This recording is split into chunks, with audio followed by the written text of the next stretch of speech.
Chapter 7, Section 3, Repression and Activation.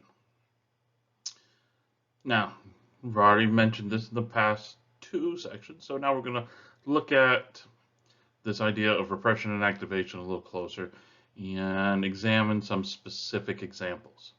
Remember, enzyme repression means that there's a protein, an enzyme of some sort, that is preventing the making of new enzymes, or the messenger RNA of a gene that's will encode for the ribosomes how to make the primary structure of a new protein, a new polypeptide. This repression is specific. Okay, it's not just going to be this blanket repression, this blanket interference with any or all and expression at the same time that could be occurring within a bacterial cell. No, it is very specific. It is gene, it is operon specific. This mechanism, though, is widespread. Okay, different genes, different operons will all have their own regulatory proteins specific for them, because remember, that's one of the things I've been trying to hammer away at in the past couple of lectures here in this chapter, is that all of this is DNA specific, DNA sequence specific. Okay, the Lac repressor, the Arginine repressor, and all these things that we'll be talking about in this section, they are just that operon specific. They're not, the Lac repressor is not going to bind any and all DNA sequences randomly. No, it's a specific sequence that's associated with the control regions, the promoter regions, and all of that of the Lac Operon. So we see that the control of these repressor proteins, remember, these repressor proteins are going to interfere with, stop the polymerase activity on, a gene or an operon. Well, these repressor proteins have to have an activator of some sort. And that activator, that co-repressor, is usually going to be the final product or some intermediate within that pathway that those enzymes of that operon would be responsible for. Because if you have enough of it, there's no reason to express the genes that are responsible for making more. So stop it, control that metabolic pathway at the transcription level. If you got enough, why make more? We see this here with the arginine repressor. Okay, here's the operon for arginine synthesis. ARG, that's the gene, and the individual, that's the individual genes of the operon: ARGC, ARGB, ARGH. Rule of thumb: lowercase, uppercase. ARG, uppercase specific. ARG without a letter after it means that's referring to the operon. ARGC, that's the specific gene in this operon C, specific gene B, specific gene H. Notice how they are also all italicized. Italicized means you're referring to the genetic sequence that we call a gene. If it was all normal case, ARGC, then that would mean we were talking about the polypeptide that is the product of gene expression of ARGC. Okay. Anyways, the ARGR repressor, under normal circumstances, wrong shape, no function, does not interact with the double helix. Okay. RNA polymerase binds at the promoter, runs along, makes one long messenger RNA. Call it polycistronic. One long messenger RNA that has two or more genes on it, polycistronic. Well, C, B, H, and all the other genes around the chromosome that are responsible for arginine synthesis, they all get expressed. New enzymes made. Next thing you know, ARG levels, arginine levels start to creep up. Arginine levels creep up. Well, now you have enough arginine that it's now going to start binding to the repressor, acting as a co-repressor. It binds, changes the shape of ARGR. Notice how here it's a normal case. So ARGR tells us this is a protein. If it was italicized, well, then that meant it was a gene sequence. ARGR binds arginine, takes on a new shape that now has an affinity for a specific sequence of DNA in the operator here. It binds, it now acts as a repressor. It is now a roadblock. A roadblock that polymerase cannot get by. No expression of these genes. These genes have already been expressed. Those enzymes that are in the cytoplasm, given enough time, there will be a turnover. They go away. Arginine levels stay high, and as the cell goes through more and more synthesis, well, arginine levels will drop. Arginine levels will drop, and there's not enough here. This will disassociate. Arginine ARGR will fall off. Polymerase will commence. All of these genes will be expressed. More arginine will be synthesized. Arginine levels go back up. Arginine acts as a repressor, binds to, acts as a roadblock. Boom.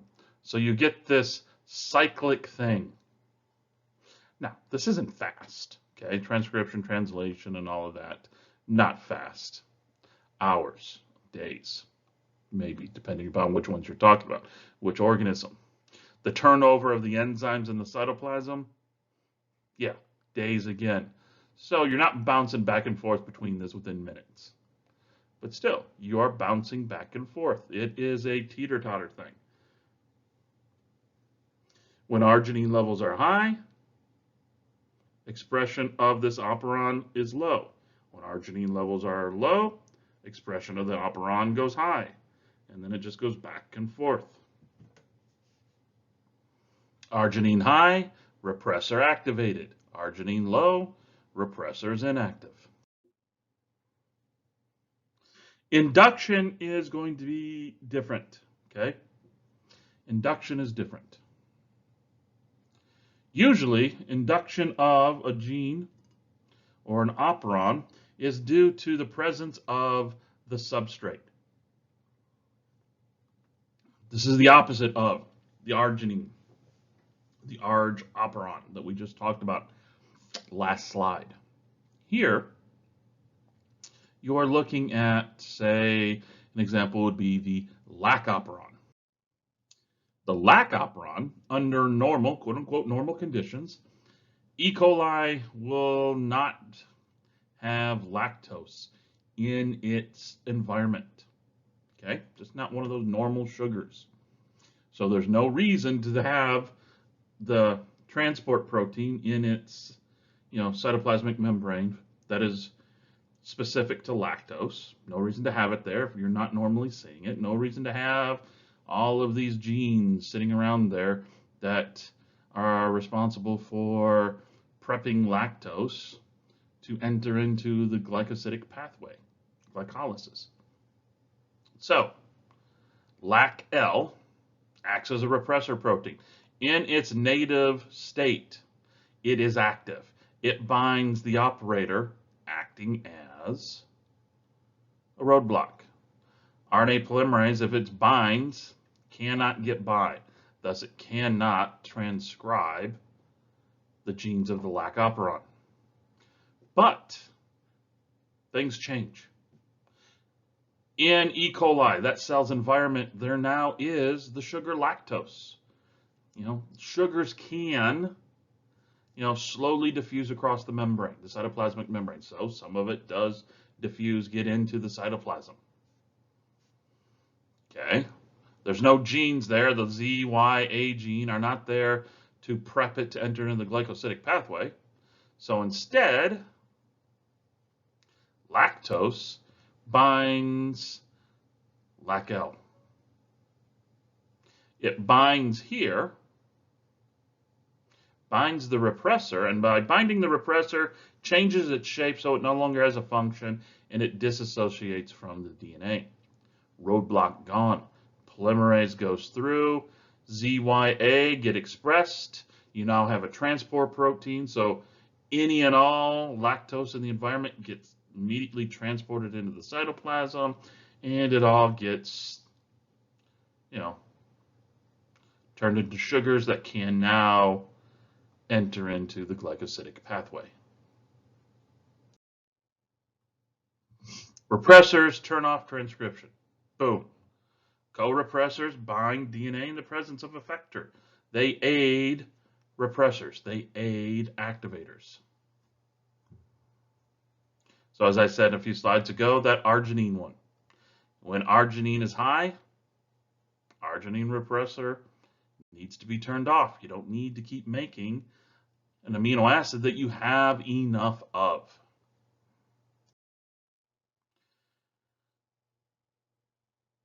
The Lac Operon, all here, in its normal state, the repressor is of the right shape to have a function in its native state. It only disassociates when it binds or is bound to lactose. Lactose changes the secondary structure. Change the secondary, change the tertiary, change the quaternary. The lactose repressor falls off. Polymerase goes through.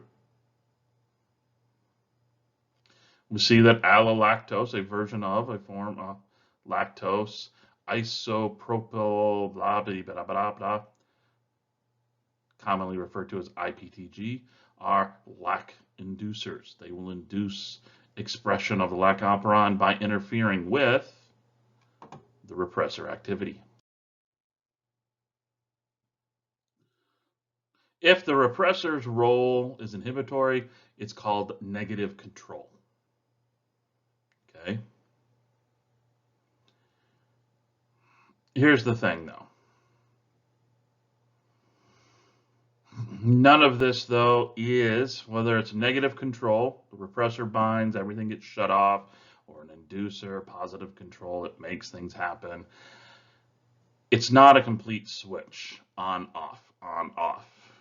It's more of a kind of on, kind of offish, because there's going to be bleed through. Somehow the polymerase is going to get around the repressor. There might be an expression, 1 or 2 copies of mRNA made. Or if it's an inducer, it's not going to be complete and total, let's completely do this all the way.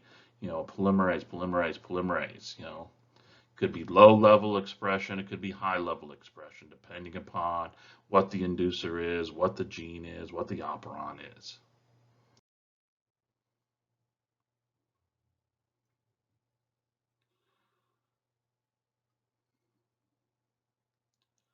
As I said, positive control means that proteins will be activated and then will recruit in to the promoter.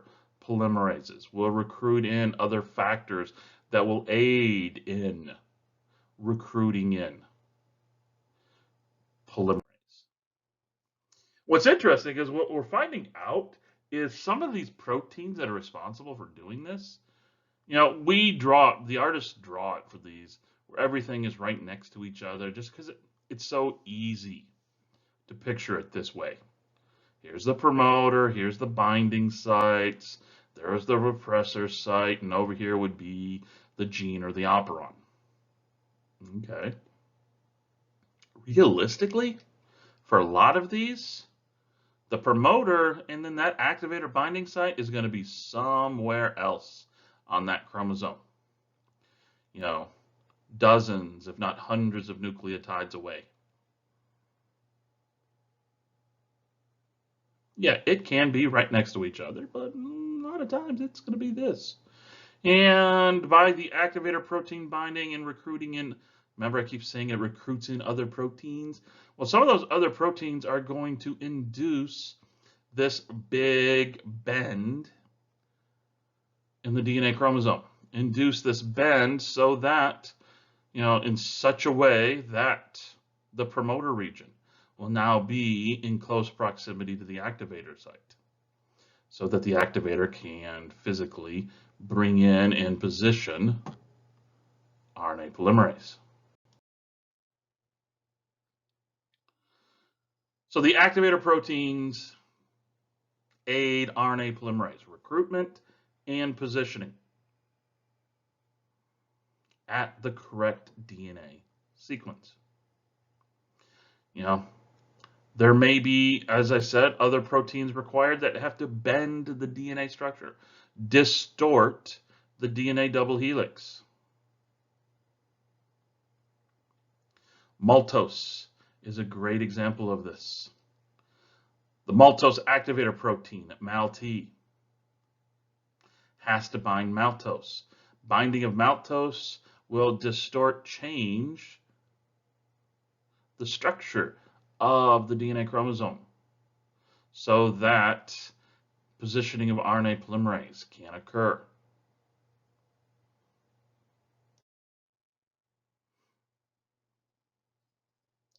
Here's another positive regulatory protein. What you have here is cyclic AMP, or I forget, CRP, is the cyclic AMP receptor protein. The red here are cyclic AMPs, secondary messengers.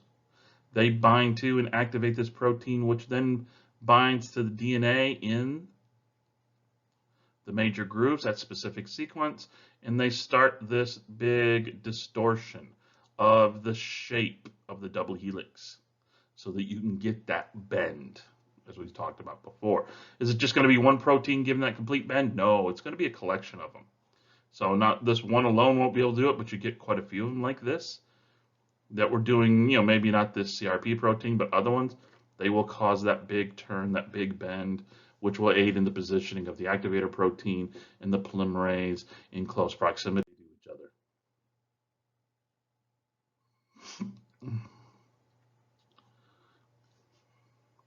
Positive control. MALT activator has no affinity for RNA polymerase. RNA polymerase has low affinity, low interactivity with the maltose operon promoter region until the cell comes into contact with maltose in its environment. Some of it gets in the cytoplasm. Maltose binds MALT. MALT now has a high affinity because it's bound to its inducer, changes its shape. Allosteric activation now has an affinity for RNA polymerase. Also has a high affinity for a specific sequence of DNA, which just so happens to be the binding site for the Lac Operon. Maltose binds MALT binds the activator, recruits in, positions the promoter in the correct place, in the correct sequence. Boom. There's the start nucleotide. Nucleotide +1. RNA polymerase positioned just the right way. Off it goes to the races. Operons, if you have pretty much all the genes you need required in one place for, all to be expressed at one place at one time. Sometimes, though, the operons get broken up. Evolution has selected for the organisms that break these up, have parts of the operon in different places on the chromosome. We refer to these as regulons. Maltose. Maltose has multiple operons. Remember, operon is just a collection of genes that are going to be expressed at the same time polycistonically. One messenger RNA, multiple genes. But instead of one really long operon, it's going to be, I think it's 3 smaller ones. As you see here, 1, 2, 3. MALT, bound to maltose, binds in each of these areas, recruits in polymerase so that these genes can all be expressed near the same time. This is different than the Lac Operon, where all the genes are expressed at the same time, at the same place, all on one messenger RNA. Notice also the direction of the arrows. Since the DNA double helix is two anti-parallel strands, polymerase will bind here, read this way. It'll also bind here, but on the opposite side, and read the complementary strand that way. Same here. Here it binds in one place and just reads one strand, completely ignoring the other one.